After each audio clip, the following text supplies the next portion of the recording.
Hello बच्चों। तो चलिए आज हम क्लास 9th के मैथ को पढ़ने के लिए जा रहे हैं और यहाँ पे हमारा कौन सा है, रिमाइंडर थ्योरम है पॉलिनोमियल का।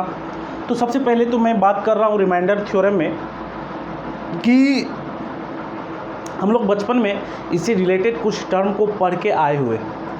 तो क्या होता है हमारा रिमाइंडर थ्योरम, थोड़ा सा मैं एग्जांपल लेकर के बता रहा हूँ। मान करके चलिए 6 और हमारा कितना है 15 है। इसको एक दूसरे को हम क्या करेंगे, डिवाइड यदि करें तो क्या हो जाएगा, तो यहाँ पे 6 और 15 आएगा। ठीक है, तो 6 2 जा 12 और रिमाइंडर हमारा बच्चों कितना बच जाएगा, 3 बच जाएगा। तो आप देख सकते हैं कि कुछ ना कुछ हमारा रिमाइंडर बच रहा है। ठीक है, तो इसमें आप इसे क्या कहेंगे, रिमाइंडर कहेंगे। इसे क्या कहेंगे, रिमाइंडर कहेंगे। ठीक है, इसे रिमाइंडर बोलेंगे। और उसके बाद जो है इन सभी का भी हमारा अलग अलग नाम दिया जाता है। तो देखते हैं, तो आप कह सकते हैं कि इसमें जो हमारा 15 है, ये जो 15 है उसको हम क्या बोलते हैं, डिवाइडेंड बोलते हैं। उसके बाद 6 को क्या बोलते हैं हम लोग, डिवीज़र बोलते हैं। और 2 को क्या बोलते हैं, कोशेंट बोलते हैं। यानी कि इसे हम यदि लिखें तो इस प्रकार से लिख सकते हैं, 15 इजकल टू 6 इंटू 2 प्लस 3। ठीक है, क्या लिख सकते हैं, 6 इंटू 2 प्लस 3। तो ये 15 हमारा क्या हो जाएगा, डिवाइडेंड हो जाएगा। तो कहेंगे हम डिवाइडेंड इजकल टू 6 कितना है, डिवीज़र है, इसको हम क्या बोलेंगे, डिवीज़र बोलेंगे। उसके बाद 2 क्या है, कोशेंट है, तो हम बोलेंगे कोशेंट इंटू कोशेंट। ठीक है, और प्लस क्या हो जाएगा, प्लस हमारा रिमाइंडर हो जाएगा। क्या हो जाएगा, रिमाइंडर हो जाएगा। ठीक है, डिवाइडेंड इजकल टू जो है हमारा क्या होगा, dividend is equal to divisor into quotient plus remainder हो जाएगा। तो देखिए कभी कभी आपका रिमाइंडर कुछ आ भी सकता है, कभी कभी रिमाइंडर कुछ नहीं भी आ सकता है। तो किस केस में आएगा, यदि मान करके चलिए यदि 6 है, ठीक है 6 है, और इस 6 को यदि हम 2 से डिवाइड करें या 3 से डिवाइड करें, यानी कि इस 6 के हम किससे डिवाइड करें, 6 के ये फैक्टर से हम डिवाइड करें।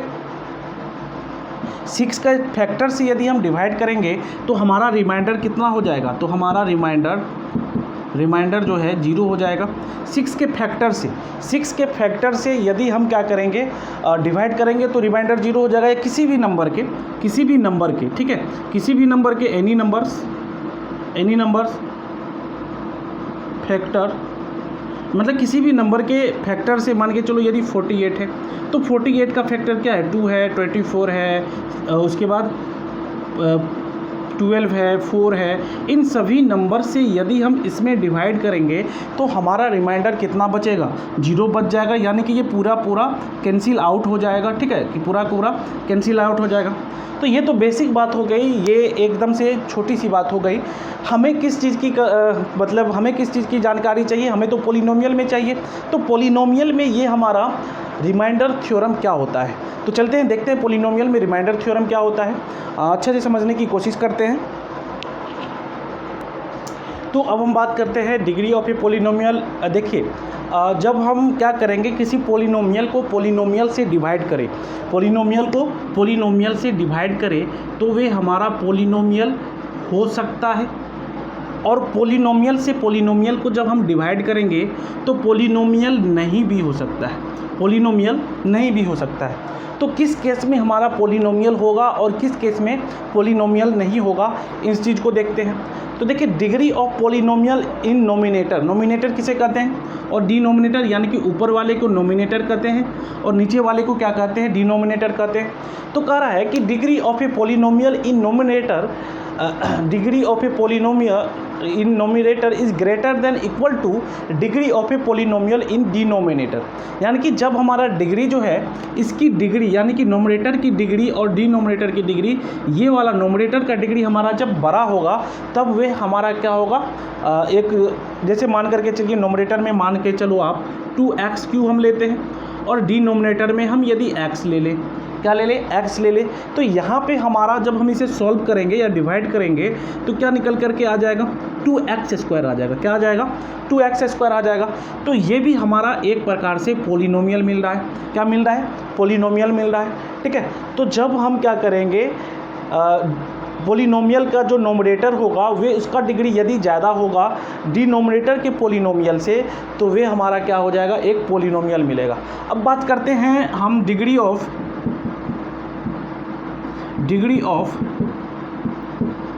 Polynomial in denominator is greater than equal to, हमारा क्या हो जाए, डिग्री ऑफ, ठीक है, degree of polynomial in numerator, क्या हो जाए, नोमिनेटर, यानी कि अब हमारा नोमिनेटर क्या हो जाएगा, जब बड़ा हो जाएगा। तो नोमिनेटर जब बड़ा हो जाएगा तो क्या इस केस में तो हम देख लिए कि हमने देखा इस केस में तो यदि हम किसी पोलिनोमियल को पोलिनोमियल से डिवाइड कर रहे हैं तो पोलिनोमियल हो रहा है।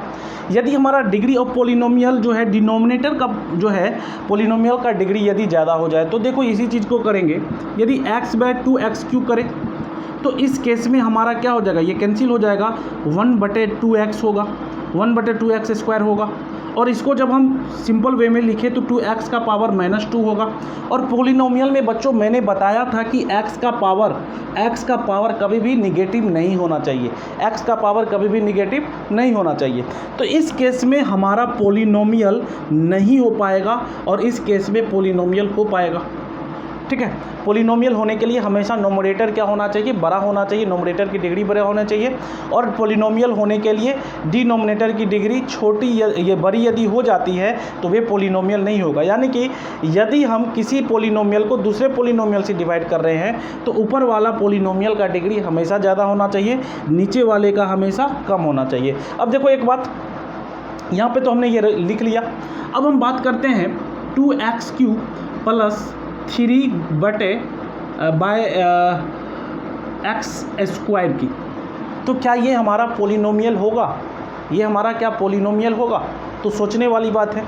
ऊपर वाला जो है इसकी जो डिग्री है ये हमारा क्या हो जाएगा, तो इसकी जो डिग्री है ये आपकी क्या कहलाएगी, तो सोच के बताओ। तो देखो इसकी जो डिग्री है ये 3 है और ये 2 है, इसको अब किस प्रकार से लिखेंगे, 2x³ + 3/x², है ना, इस प्रकार से लिखेंगे। तो ये तो कैंसिल आउट हो जाएगा, तो ये हमारा हो जाएगा 2x + 3x⁻², ठीक है, 3x का पावर -2 हो जाएगा और ये हमारा क्या हो जाएगा, 2x हो जाएगा। अब बताओ बच्चों ये हमारा पोलिनोमियल होगा कि नहीं होगा? तो ये चीज़ जो है आपको मालूम होना चाहिए कि यदि हम जो पोलिनोमियल ना हो उसमें यदि हम पोलिनोमियल जोड़ते हैं तो क्या होता है। देखो उसे इसको यदि हम सॉल्व करें तो क्या हो जाएगा, तो 2x + 3/x², इसको सॉल्व करेंगे तो 2x³ + 3/x² हो जाएगा, ठीक है।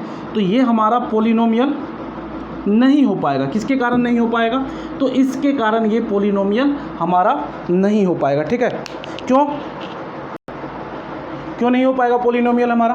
तो पोलिनोमियल नहीं हो पाएगा क्योंकि ये बेचारा जो है ये आपका पोलिनोमियल नहीं है। और पोलिनोमियल में इसको भी पोलिनोमियल होना क्या था, ज़रूरी था, इसीलिए ये वाला पार्ट हमारा पोलिनोमियल नहीं हो पाएगा। तो देखो यहाँ पे तो डिग्री हमारा ऊपर वाला जो है बड़ा था, लेकिन जब हमने इसे अलग करके लिखा तो इस केस में क्या हो गया कि ये हमारा पोलिनोमियल नहीं हो पाया। तो ये चीज़ भी आपको ध्यान रखनी है कि पोलिनोमियल नहीं होगा।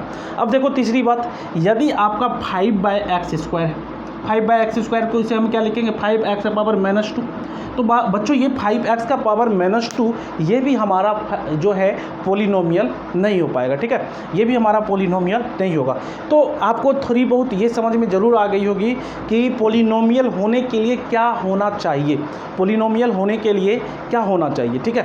तो अगले वीडियो लेक्चर में हम लोग रिमाइंडर थ्योरम में और आगे करेंगे और कुछ आगे की प्रोसेस को पढ़ेंगे, आगे की थ्योरी को पढ़ेंगे। तब तक के लिए चलता हूँ, गुड बाय। यदि आप हमारे चैनल पर नए हैं तो चैनल को सब्सक्राइब जरूर कर दें।